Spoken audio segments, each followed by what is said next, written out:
जग रूठे मेरा सांवरिया सरकार न रूठे, जियो मैं जब तक श्याम तेरा दरबार न छोटे।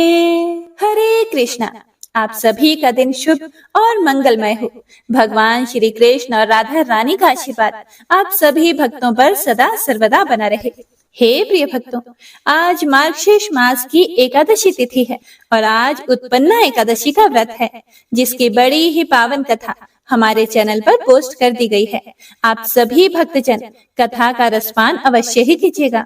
भगवान श्री कृष्ण के कथा अनुसार एकादशी व्रत की कथा सुनने से सभी पापों का नाश होता है। जो भी मनुष्य एकादशी महात्म्य का श्रवण या पठन करते हैं, उन्हें अश्वमेध यज्ञ के समान फल प्राप्त होता है। वैसे तो सभी मनुष्यों को यह व्रत अवश्य ही करना चाहिए, लेकिन अगर किसी भी कारणवश आप व्रत नहीं भी कर पाते हैं, तो भी कथा तो अवश्य ही सुनिएगा और पुण्य फल प्राप्त कीजिएगा। तो आइए सुनते हैं पुण्य फल देने वाली आज की महात्म्य कथा और साथ ही गजेंद्र मोक्ष स्तोत्र का पाठ और कृष्ण चालीसा। हे प्रिय भक्तों, कहते हैं कि श्रद्धा और भक्ति के साथ की गई आराधना में बहुत शक्ति होती है। प्रभु की मूर्ति पाषाण की ही होती है, लेकिन भक्त के भाव से उसमें प्राण प्रतिष्ठा होती है और स्वयं प्रभु उसमें विराजते हैं। तो आइए सुनते हैं एक बहुत ही सुंदर कथा। एक साधु महात्मा जी श्री रामायण जी की कथा सुनाते थे। वो कथा इतनी सुंदर सुनाते थे कि उनकी कथा सुनकर लोग आनंद विभोर हो जाते थे। साधु महात्मा का एक नियम था। प्रतिदिन जब भी वे कथा शुरू करते थे, तो कथा प्रारंभ करने से पहले वह हनुमान जी को कथा सुनने के लिए आमंत्रित करते थे। वह जहाँ पर कथा सुनाते थे, वहां उन्होंने कथा के स्थान पर हनुमान जी को विराजने के लिए आसन के रूप में गद्दी भी रखी हुई थी और इस तरह बुलाते थे, आइए हनुमंत जी विराजिए। ऐसा कहकर हनुमान जी का आवाहन करते थे। उसके बाद वह 1 घंटे तक कथा सुनाते थे। एक महाशय प्रतिदिन राम कथा सुनने आते थे। वह भक्ति भाव से कथा सुनते थे, लेकिन एक दिन उनके मन में विचार आया कि साधु महात्मा जी प्रतिदिन कथा शुरू करने से पहले कहते हैं कि आइए हनुमंत जी विराजिए। ऐसा कहकर हनुमान जी को बुलाते हैं, तो क्या वास्तव में हनुमान जी यहाँ आते होंगे? बस ऐसा विचार आते ही एक दिन उन्होंने साधु महात्मा जी से पूछ ही लिया कि हे महाराज, आप रामायण की कथा बहुत अच्छी सुनाते हैं, हमें बड़ा आनंद आता है, लेकिन आप जो गद्दी प्रतिदिन हनुमान जी को देते हैं, उस पर क्या हनुमान जी वास्तव में विराजमान होते हैं? साधु महात्मा जी बोले कि हाँ, यह मेरी श्रद्धा है। हनुमान जी का वचन है कि जहाँ राम कथा सुनाई और सुनी जाती है, वहाँ हनुमान जी अवश्य ही पधारते हैं। उस व्यक्ति ने कहा कि हे महाराज, हनुमान जी यहाँ पर आते हैं, इस पर हम कैसे विश्वास करें? आप इसका कोई ठोस प्रमाण दीजिए। आपको यह प्रमाणित करके दिखाना चाहिए कि हनुमान जी आपकी कथा सुनने के लिए प्रतिदिन आते हैं। महाराज ने उसे बहुत समझाया कि आस्था को किसी प्रमाण की कसौटी पर नहीं कसना चाहिए। यह तो भक्त और भगवान के बीच का प्रेम रस है, व्यक्तिगत श्रद्धा का विषय है। आप कहो तो मैं प्रवचन करना बंद कर दूं, या फिर आप कथा में आना छोड़ दो। लेकिन हे प्रिय भक्तों, वह व्यक्ति माना ही नहीं और महाराज से कहता ही रहा कि आप कई दिनों से दावा करते आ रहे हैं। यह बात और स्थानों पर भी आप कहते होंगे। इसीलिए हे महात्मन, आपको तो प्रमाणित करना ही होगा कि हनुमान जी कथा सुनने आते हैं। इस तरह दोनों के बीच विवाद होता रहा और अंत में साधु महात्मा जी ने कहा कि हनुमान जी आते हैं या नहीं, इसका प्रमाण मैं कल आपको दूंगा। कल कथा प्रारंभ होने से पहले एक प्रयोग करेंगे। हनुमान जी को मैं जिस गद्दी पर विराजित होने को कहता हूँ, आप उस गद्दी को आज अपने घर ले जाना और कल अपने साथ वह गद्दी लेकर आना। उसके बाद मैं गद्दी यहाँ रखूंगा। कथा का आरंभ करने से पहले हनुमान जी को बुलाऊंगा। कुछ समय के बाद आप गद्दी उठाकर देखना। यदि आपने गद्दी उठा ली तो समझना कि हनुमान जी नहीं आए हैं। वह व्यक्ति इस कसौटी के लिए तैयार हो गया। साधु महात्मन ने कहा, हम दोनों में से जो पराजित होगा वह क्या करेगा? क्या इसका निर्णय भी कर लें? यह तो सत्य की परीक्षा है। यह सुनकर उस व्यक्ति ने कहा कि मैं गद्दी नहीं उठा पाया तो आपसे दीक्षा ले लूंगा, लेकिन हे साधु महात्मन, अगर आप पराजित हो गए तो आप क्या करोगे? फिर साधु महात्मा जी ने कहा, मैं कथा वाचन छोड़कर आपका सेवक बन जाऊंगा। हे प्रिय भक्तों, अगले दिन कथा सुनने के लिए बहुत ज्यादा भीड़ इकट्ठी हो गई। सभी लोग भक्ति, श्रद्धा, प्रेम और विश्वास की परीक्षा देखने आ पहुंचे। साधु महात्मा और वह व्यक्ति कथा के स्थान पर आए। उस व्यक्ति ने गद्दी महाराज के हाथ में दी।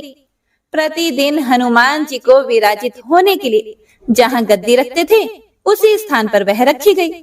महात्मा जी ने बड़े ही दुखी हृदय से मंगलाचरण किया और बोले, आइए हनुमान जी विराजिए।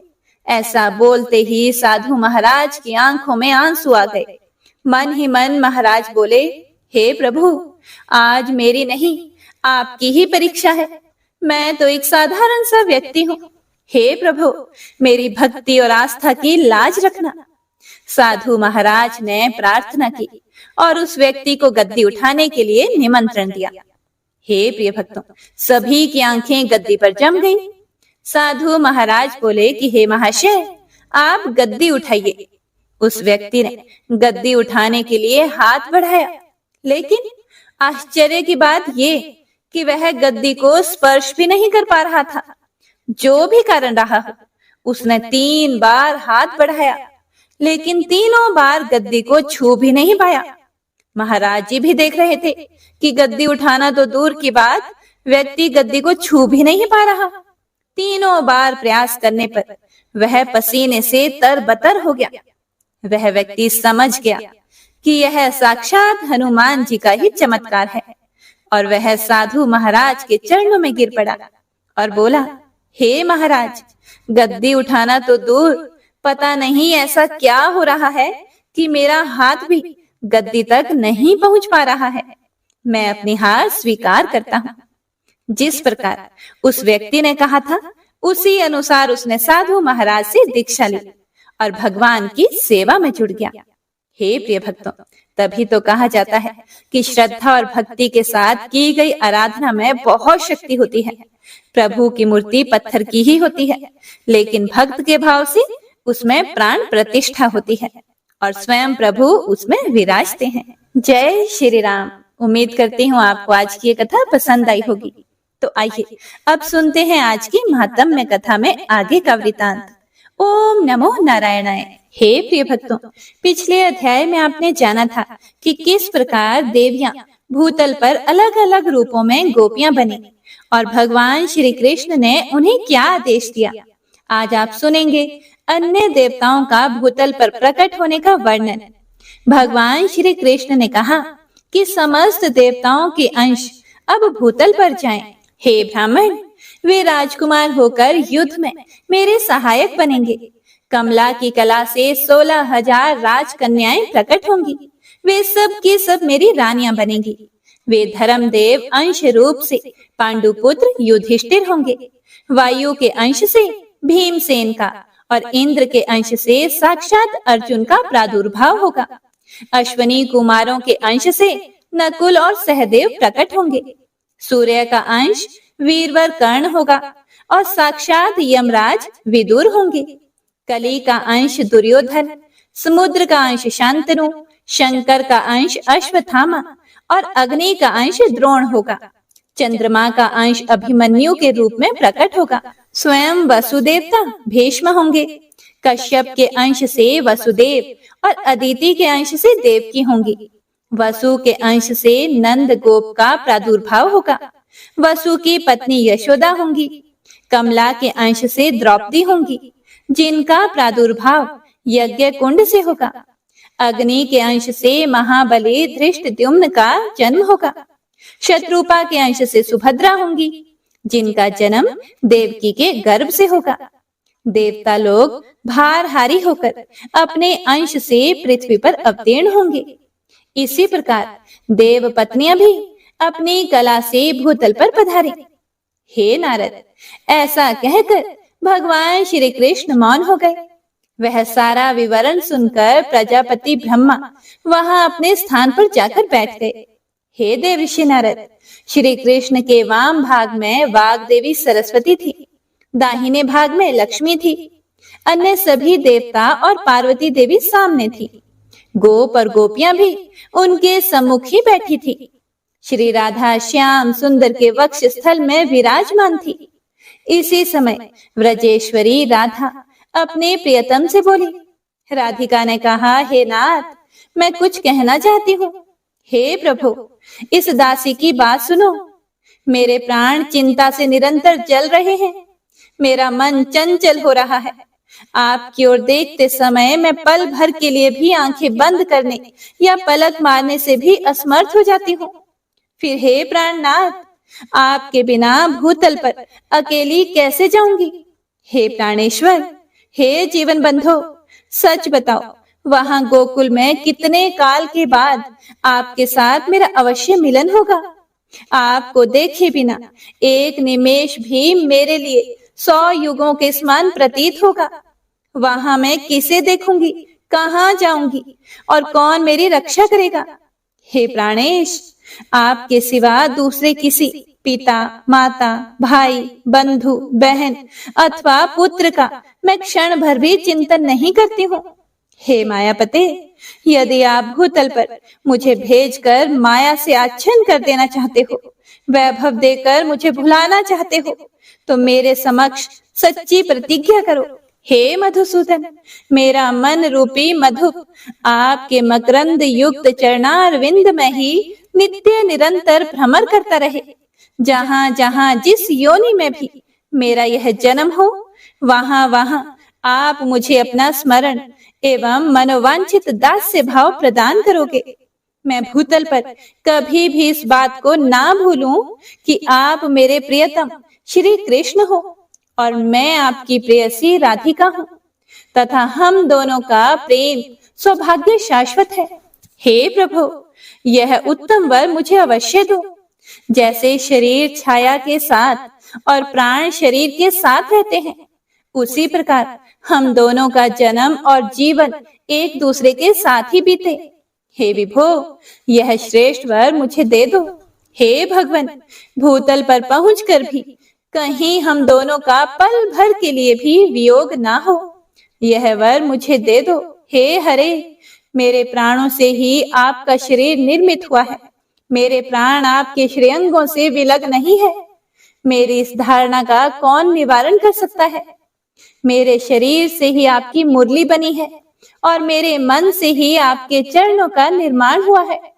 मेरा तात्पर्य यह है कि मैं आपकी मुरली को अपना शरीर मानती हूँ और मेरा मन आपके चरणों से कभी विलग नहीं होता है।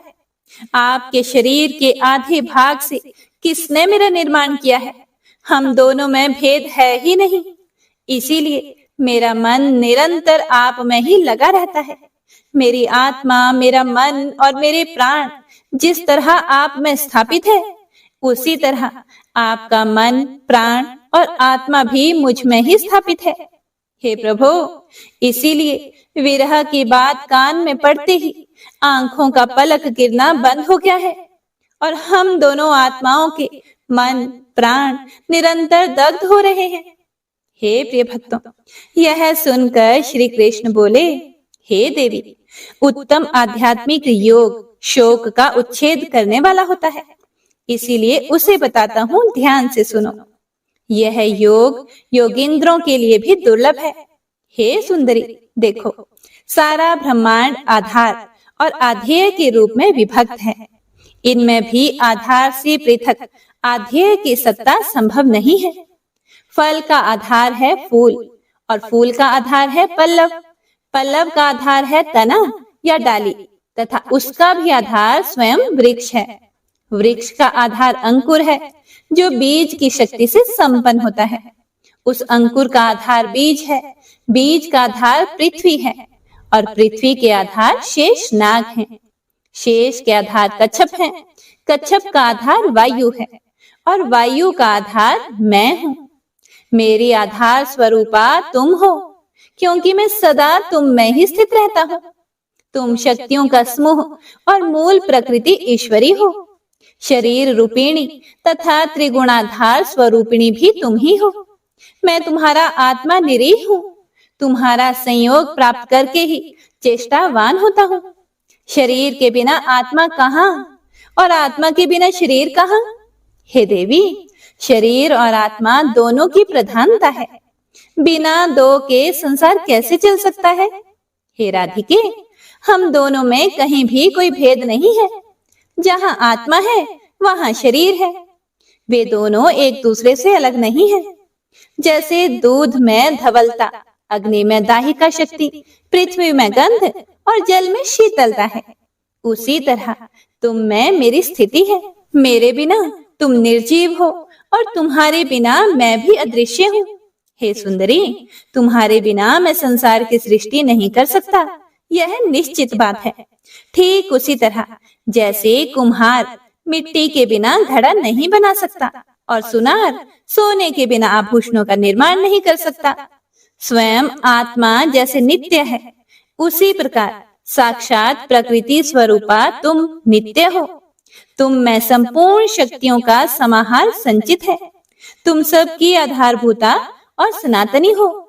लक्ष्मी, सरस्वती, पार्वती, ब्रह्मा, शिव, शेषनाग और धर्म, ये सब मेरे प्राणों के समान हैं। लेकिन हे प्रिय, तुम मुझे प्राणों से भी बढ़कर प्यारी हो। हे राधिके, ये सब देवता और देवियां मेरे निकट हैं, लेकिन तुम यदि इनसे अधिक ना होती तो मेरे वक्षस्थल में कैसे विराजमान हो सकती थी?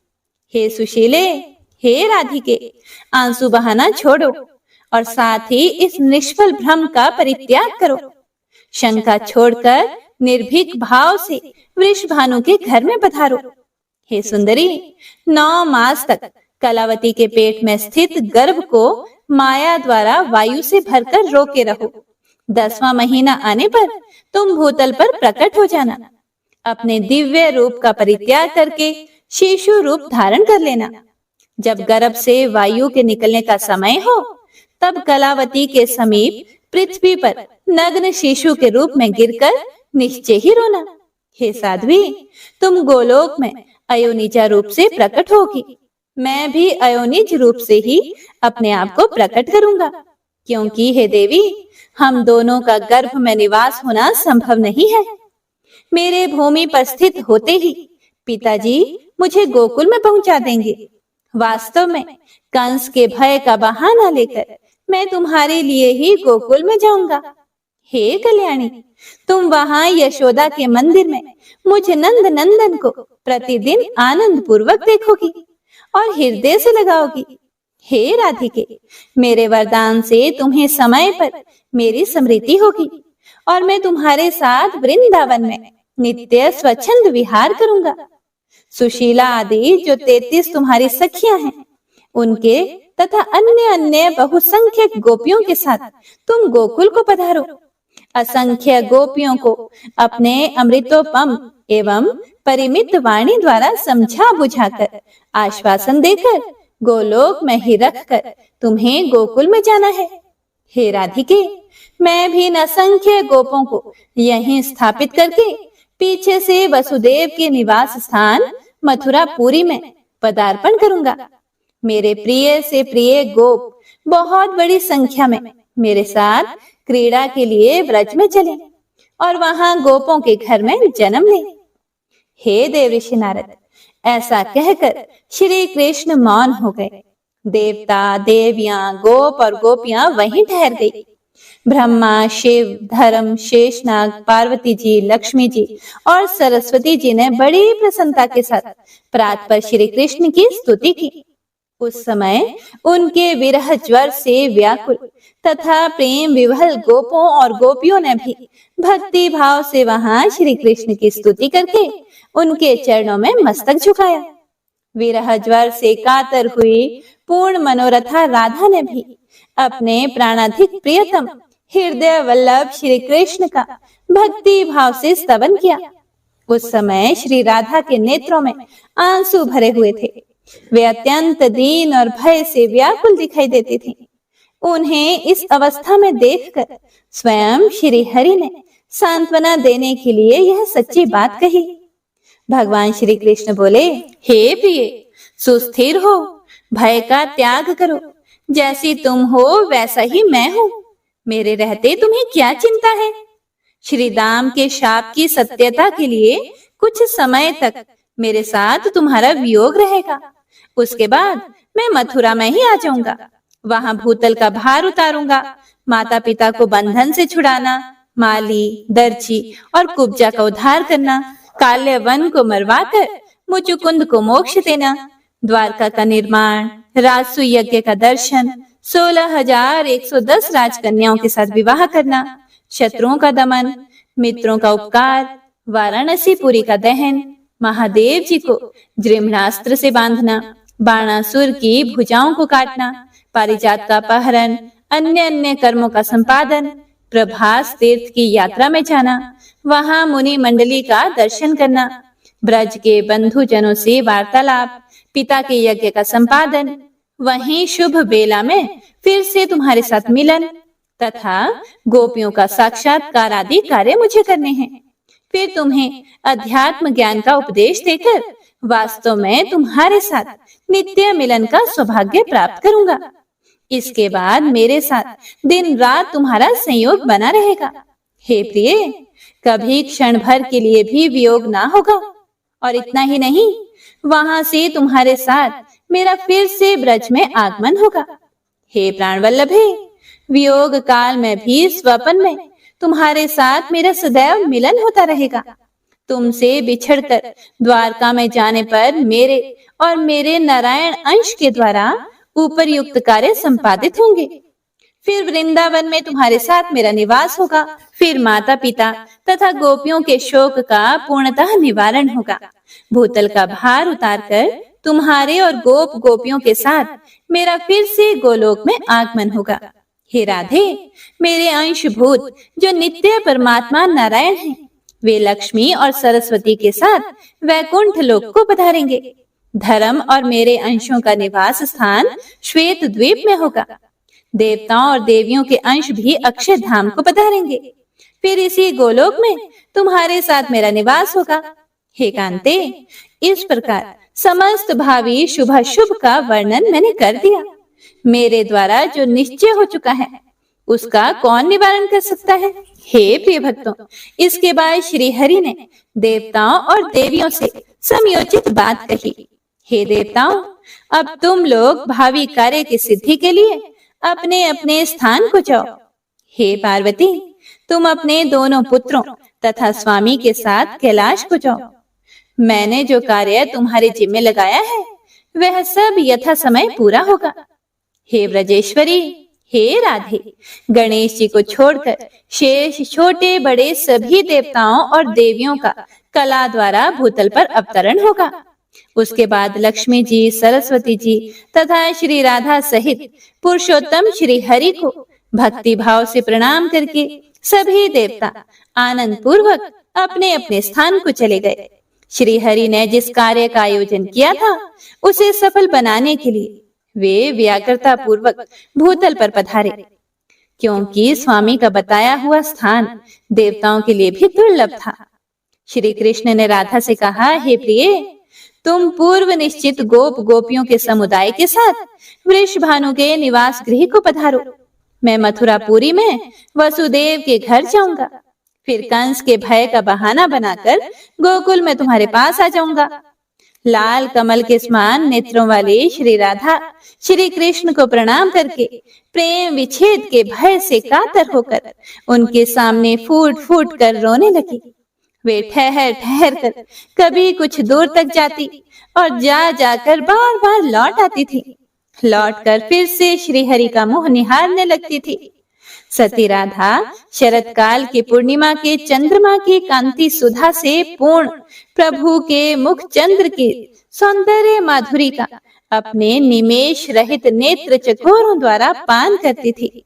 उसके बाद परमेश्वरी राधा प्रभु की 7 बार परिक्रमा करके 7 बार प्रणाम करने के बाद फिर से श्री हरि के सामने खड़ी हो गई। इतने में ही करोड़ों गोप गोपियों का समूह वहां आ गया। उन सब के साथ श्री राधा ने फिर से श्री कृष्ण को प्रणाम किया। गोप समूहों के साथ सुंदरी राधा श्री हरि को मस्तक झुकाकर भूतल के लिए प्रस्थित हुई। वे सब के सब श्री हरि के बताए हुए स्थान नंद गोकुल को गए। फिर राधा वृषभानु के घर में और गोपियां अन्य अन्य गोपों के घरों में गई। गोप गोपियों सहित श्री राधा के भूतल पर चले जाने पर श्री हरि भी शीघ्र ही वहां पहुंचने के लिए उत्सुक हुए। गोलोक के गोपों और गोपियों से बात करके उन्हें अपने अपने कामों में लगाकर मन की गति से चलने वाले जगदीश्वर श्री हरि मथुरा में जा पहुंचे।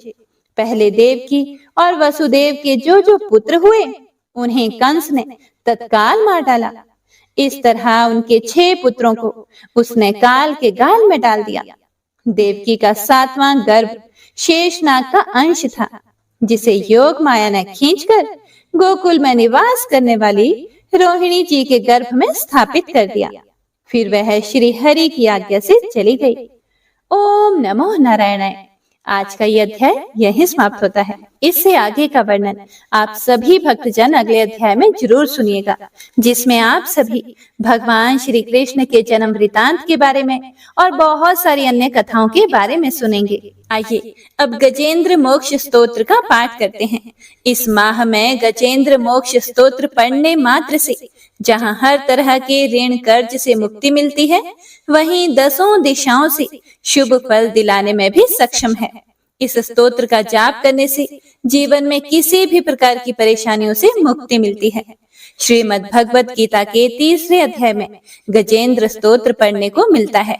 इस स्तोत्र में हाथी और मगरमच्छ के साथ हुए युद्ध का वर्णन किया गया है और गजेंद्र जब युद्ध से हार जाता है तो भगवान श्री हरि विष्णु का ध्यान करके उनकी स्तुति करता है और उसकी स्तुति से प्रसन्न होकर भगवान श्री हरि विष्णु आते हैं और उसे मोक्ष प्रदान करते हैं।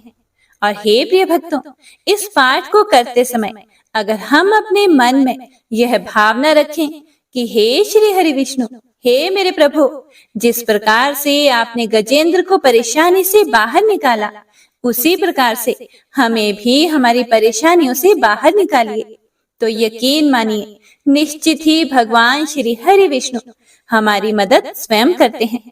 तो आइए अब सच्चे मन से भगवान श्री हरि विष्णु का ध्यान करके इस परम कल्याणकारी स्तोत्र का पाठ करते हैं। जय श्री हरि विष्णु। शुक जी ने कहा कि बुद्धि के अनुसार पिछले अध्याय में वर्णन किए गए रीति से अपने मन को नियंत्रित करके और हृदय को स्थिर करके गजेंद्र अपने पिछले जन्म में याद किए गए सर्वोच्च कार्य और बार बार जप किए जाने वाले स्तोत्र का जाप करने लगा।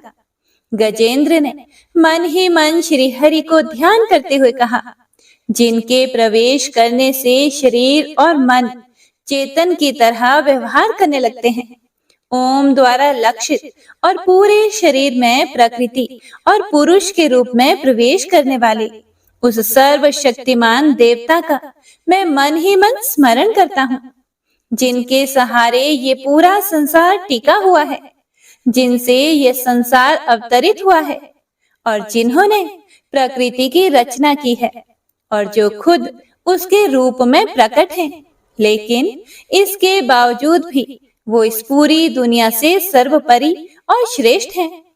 ऐसे अपने आप और बिना किसी कारण के भगवान की मैं शरण में जाता हूँ और अपने संकल्प शक्ति के बल पर अपने ही स्वरूप में रचित और सृष्टि काल में प्रकट एवं प्रलय में अप्रकट रहने वाले इस शास्त्र प्रसिद्धि प्राप्त कार्य कारण रूपी संसार को, जो बिना कुंठित दृष्टि के साक्ष्य रूप में देखते रहने पर भी लिप्त नहीं होते, चक्षु आदि प्रकाशकों के परम प्रकाशक प्रभु, आप मेरी रक्षा करें।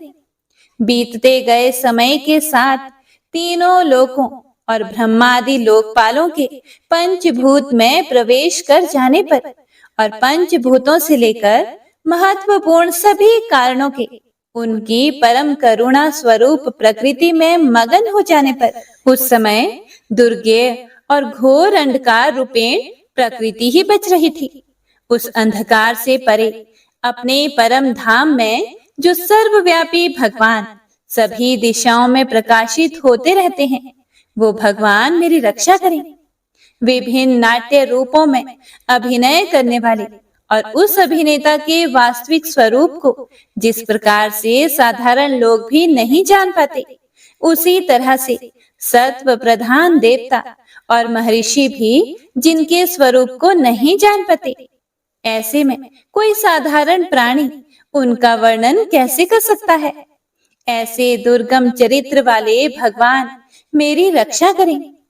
अनेकों शक्ति से मुक्त, सभी प्राणियों को आत्म बुद्धि प्रदान करने वाले, सबके बिना कारण हित और अतिशय साधु स्वभाव ऋषि मुनिजन, जिनके परम स्वरूप को देखने की इच्छा के साथ वन में रहकर अखंड ब्रह्मचर्य तमाम अलौकिक व्रतों को नियमों के अनुसार पालन करते हैं, ऐसे प्रभु ही मेरी गति हैं। वह जिनका हमारी तरह ना तो जन्म होता है और ना जिनके द्वारा अहंकार प्रेरित कर्म ही होते हैं, जिनके निर्गुण स्वरूप का ना कोई नाम है और ना ही कोई रूप है, इसके बावजूद भी समय के साथ इस संसार की सृष्टि और प्रलय के लिए अपनी इच्छा से अपने जन्म को स्वीकार करते हैं। उन अनंत शक्ति संपन्न परम ब्रह्म परमेश्वर को मेरा नमस्कार है।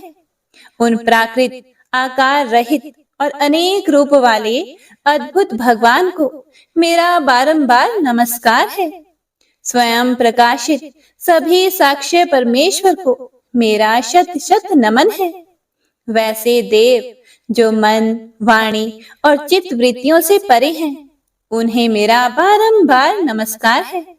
विवेक से परिपूर्ण पुरुष के द्वारा सभी सत्व गुणों से परिपूर्ण, निवृत्ति धर्म के आचरण से मिलने योग्य और मोक्ष सुख की अनुभूति रूपी भगवान को मेरा नमस्कार है। सत्व गुणों को स्वीकार करके शांत, रजोगुण को स्वीकार करके घोर और तमोगुण को अपनाकर मूढ़ से प्रतीत होने वाले, भेद रहित अतएव सदा संभाव से स्थित ज्ञान धन प्रभु को मेरा नमस्कार है। शरीर, इंद्रिय आदि के समुदाय रूप सभी पिंडों के ज्ञाता, सबके स्वामी और साक्षी स्वरूप प्रभु को मेरा बारंबार नमस्कार है। सबके अंतर्यामी, प्रकृति के भी परम कारण लेकिन स्वयं कारण रहित भगवान को मेरा शत शत नमस्कार है।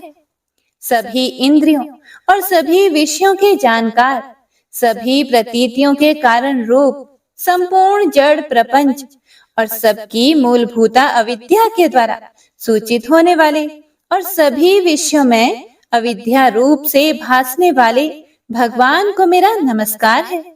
सबके कारण लेकिन स्वयं कारण रहित तथा कारण होने पर भी परिणाम रहित होने की वजह से अन्य कारणों से भी विलक्षण कारण आपको मेरा बारंबार नमस्कार है। सभी वेदों और शास्त्रों के परम तात्पर्य, मोक्ष रूपी और श्रेष्ठ पुरुषों की परम गति देवता को मेरा नमस्कार है।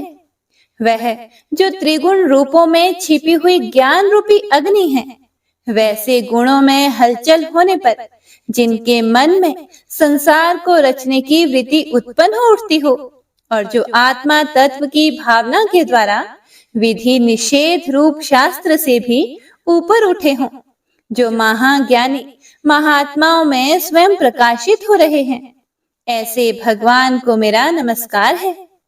मेरे जैसे शरणागत पशु के समान जीवों की अविद्या रूप फांसी को पूर्ण रूप से काट देने वाले, परम दयालु और दया करने में कभी भी आलस्य नहीं करने वाले भगवान को मेरा नमस्कार है।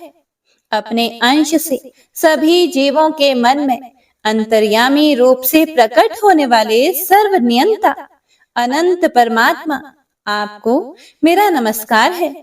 जो शरीर, पुत्र, मित्र, घर और संपत्ति सहित कुटुंबियों में अशक्त लोगों के द्वारा कठिनाई से मिलते हों और मुक्त पुरुषों के द्वारा अपने हृदय में निरंतर चिंतित ज्ञान स्वरूप सर्व समर्थ परमेश्वर को मेरा नमस्कार है।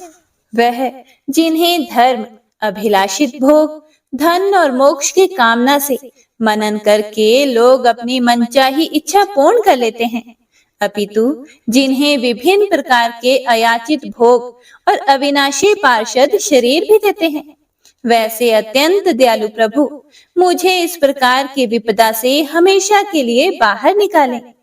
वह जिनके एक से अधिक भक्त हैं, जो मुख्य रूप से एकमात्र उसी भगवान की शरण में हैं, जो धर्म, अर्थ आदि किसी भी पदार्थ को नहीं चाहते, अपितु जो केवल उन्हीं के परम मंगलमय एवं अत्यंत विलक्षण चरित्र का गुणगान करते हुए उनके आनंदमय समुद्र में गोते लगाते रहते हैं। उन अविनाशी, सर्वव्यापी, सर्वमान्य ब्रह्मादि के भी नियामक, अभक्तों के लिए भी हमेशा प्रकट होने वाले, भक्ति योग द्वारा प्राप्त अत्यंत निकट होने पर भी माया के कारण अत्यंत दूर महसूस होने वाले, इंद्रियों के द्वारा अगम्य और अत्यंत दुर्विज्ञ, अंत रहित, लेकिन सभी के आदि कारक और सभी तरफ से परिपूर्ण उन प्रभु की मैं स्तुति करता हूँ। वो जो ब्रह्मा सहित सभी देवता, चारों वेद तथा समस्त चराचर जीव नाम और आकृति भेद से जिनके अत्यंत क्षुद्र अंशों से रचे गए हैं, जिस तरह से जलती हुई अग्नि की लपटें और सूरज की किरणें बार बार निकलती हैं और फिर से अपने कारण में ही लीन हो जाती है, उसी प्रकार बुद्धि, मन, इंद्रियां और नाना योनियों के शरीर, जिन सभी गुणों से प्राप्त शरीर जो स्वयं प्रकाश परमात्मा से प्रकट होता है और फिर से उन्हीं में लीन हो जाता है, वह प्रभु जो ना तो देवता है, ना असुर, ना मनुष्य है और ना ही मनुष्य से नीचे किसी अन्य योनि के प्राणी, ना ही वो स्त्री हैं और ना ही पुरुष, ना ही नपुंसक और ना ही वो कोई ऐसे जीव हैं जिनका इन तीनों ही श्रेणी में समावेश है। वो ना तो गुण है, ना कर्म, वो ना ही कार्य है और ना ही कारण। इन सभी योनियों का निषेध होने पर जो बचता है वही उनका असली रूप है और वे ही सब कुछ हैं। ऐसे प्रभु मेरा उत्थान करने के लिए प्रकट हो। अब मैं इस मगरमच्छ के चंगुल से आजाद होने के बाद जीवित नहीं रहना चाहता। इसकी वजह ये है कि मैं सभी तरफ से अज्ञानता से ढके इस हाथी के शरीर का क्या करूं? मैं आत्मा के प्रकाश से ढक देने वाले अज्ञानता से युक्त इस हाथी के शरीर से मुक्त होना चाहता हूँ, जिसका काल क्रम से अपने नाश नहीं होता, बल्कि ईश्वर की दया और ज्ञान से उदय हो पाता है। इस प्रकार से मोक्ष के लिए लालायित संसार के रचयिता स्वयं संसार के रूप में प्रकट, लेकिन संसार से परे, संसार में एक खिलौने की भांति खेलने वाले, संसार में आत्म रूप से व्याप्त, अजन्मा, सर्वव्यापी एवं प्रापत्य वस्तुओं में सर्वश्रेष्ठ श्री हरि का केवल स्मरण करता हूँ और उनकी शरण में जाता हूँ, जिन्होंने भगवत भक्ति रूपी योग के द्वारा कर्मों को जला डाला है, जिन्हें समस्त योगी ऋषि अपने योग के द्वारा अपने शुद्ध हृदय में प्रकट देखते हैं। उन योगेश्वर भगवान को मेरा नमस्कार है। वह जिनके त्रिगुणे शक्तियों का राग, रूप, वेग और असह्य है, जो सभी इंद्रियों के विषय रूप में मौजूद है। वह जिनकी इंद्रियां समस्त विषयों में ही बसी रहती है। ऐसे लोगों को जिनको मार्ग मिलना भी संभव नहीं है, वैसे शरणागत एवं अपार शक्तिशाली वाले भगवान आपको मेरा बारंबार नमस्कार है। जिनकी अविद्या नाम के शक्ति के कार्य रूप अहंकार से ढके हुए हैं, वह जिनके रूप को जीव समझ नहीं पाते हैं, ऐसे अपार महिमा वाले भगवान की मैं शरण लेता हूँ। हे प्रिय भक्तों, श्री सुखदेव जी कहते हैं कि वह जिसने पूर्व प्रकार से भगवान के भेद रहित सभी निराकार रूप का वर्णन किया था, उस गजराज के करीब जब ब्रह्मा आदि अन्य कोई भी देवता नहीं आए, जो अपने विभिन्न प्रकार के विशेष विग्रहों को ही अपना रूप मानते हैं, ऐसे में साक्षात विष्णु जी, जो सभी के आत्मा होने के कारण सभी देवताओं के रूप हैं, तब वह वहां पर प्रकट हुए। गजराज को इस प्रकार से दुखी देखकर और उसके पढ़े गए स्तुति को सुनकर चक्रधारी प्रभु इच्छानुसार वेग वाले गरुड़ की पीठ पर सवार होकर सभी देवों के साथ उस स्थान पर पहुंचे जहां वह गज था। गज अर्थात हाथी था। सरोवर के अंदर महाबलशाली मगरमच्छ द्वारा जकड़े और दुखी उस हाथी ने आसमान में गरुड़ की पीठ पर बैठे और हाथों में चक्र लिए भगवान श्री हरि विष्णु को आते हुए जब देखा, तो वह अपनी सूंड में पहले से ही उनकी पूजा के लिए रखे कमल के फूल को श्री हरि पर बरसाते हुए कहने लगा, सर्व पूज्य भगवान श्री हरि नारायण, आपको मेरा प्रणाम है। सर्व पूज्य भगवान श्री हरि, आपको मेरा नमस्कार है। लाचार हाथी को पीड़ित देखकर श्री हरि विष्णु गरुड़ से नीचे उतरकर सरोवर में उतर आए और वह दया से प्रेरित होकर ग्राह सहित उस गज को तुरंत ही सरोवर से बाहर निकाल आए और देवताओं के देखते ही देखते अपने चक्र से मगरमच्छ के गर्दन को काट दिया और हाथी को उस पीड़ा से बाहर निकाल लिया।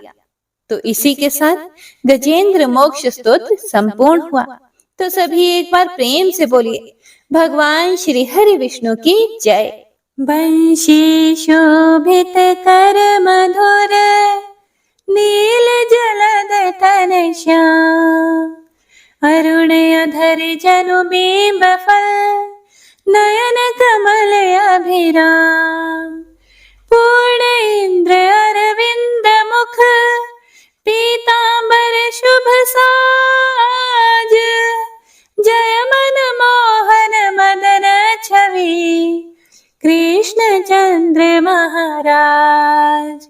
जय यदुनंदन जय जगवंदन, जय वसुदेव देवकी नंदन, जय यशोदासुत नंद दुलारे, जय प्रभु भक्तन के धृत तारे, जय नट नागर नागन थैया कृष्ण कन्हैया धेनु चरैया, पुनि नख पर प्रभु गिरिवर धारो, आओ दीनन कष्ट निवारो, वंशी मधुरे अधर धर तेरे, होवे पूर्ण मनोरथ मेरी, आओ हरि पुनि माखन चाखो, आज लाज भारत की राखो, गोल कपोल चिबुक करुणारे, मृदु मुस्कान मोहिनी डारे, रंजित राजीव नयन विशाला, मोर मुकुट वैजंती माला,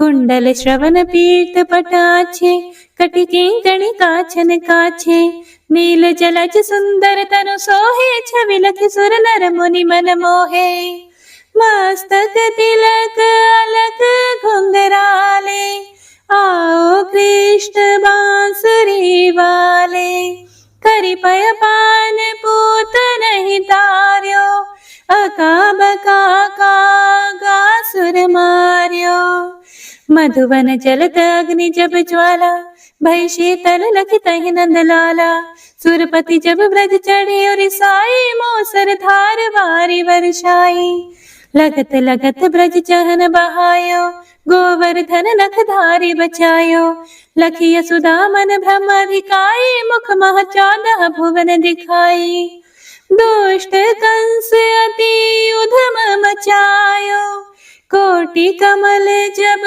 फूल मंगायो, नाथी काली यही तब तुम लीन है, चरण चिन्ह दई निर्भय कीन है, करि गोपिन संग रास विलासा, सबकी पूर्ण करी अभिलाषा, केतिक महासुर संहार्यो, कंस ही केस पकड़ी दई मार्यो, मात पिता की बंदी छुड़ाई, उग्रसेन कहा राज दिलाई।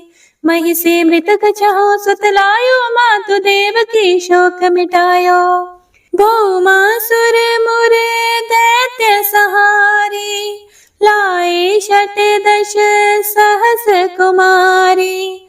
दई भिन ही तृण चीर सहारा, जरा सिंधु राक्षस कह मारा। असुर बकासुर आदिक मार्यो, भक्तन के तब कष्ट निवार्यो। दीन सुदामा के दुख टार्यो, तंदुल 3 मूठ मुख डार्यो। प्रेम के साग विदुर घर मांगे, दुर्योधन के मेवा त्यागे। लखी प्रेम की महिमा भारी, ऐसे श्याम दीन हितकारी। भारत के पारथ रथ हाके, लिए चक्र करे नहीं बलता के। निज गीता के ज्ञान सुनाए, भक्तन हृदय सुधा वर्षाए। मीरा थी ऐसी मतवाली, विष पी गई बजा कर ताली। राणा भेजा सांप पिटारी, शालिग्राम बने बनवारी। निज माया तुम विधि दिखायो, उरते संशय सकल मिटायो। तब शत निंदा करि तत्काला, जीवन मुक्त भयो शिशुपाला। जब ही द्रौपदी टेर लगाई, दीनानाथ लाज अब जाई। तुरत ही वसन बने नंदलाला, बढ़े चीर भई अरि मोह काला। असनाथ के नाथ कन्हैया, डूबत भंवर बचावत नैया। सुंदर दास आसुर धारी, दया दृष्टि कीजिए बनवारी। नाथ सकल मम कुमति निवारो, क्षमहु बेगी अपराध हमारो। खोलो पट अब दर्शन दीजिए, बोलो कृष्ण कन्हैया की जय। बोलो कृष्ण कन्हैया की जय। बोलो कृष्ण कन्हैया की जय। यह चालीसा कृष्ण का पाठ करे उरधारी, अष्ट सिद्धि नवनिधि फल, लहे पदारथ चारी। जय श्री कृष्ण।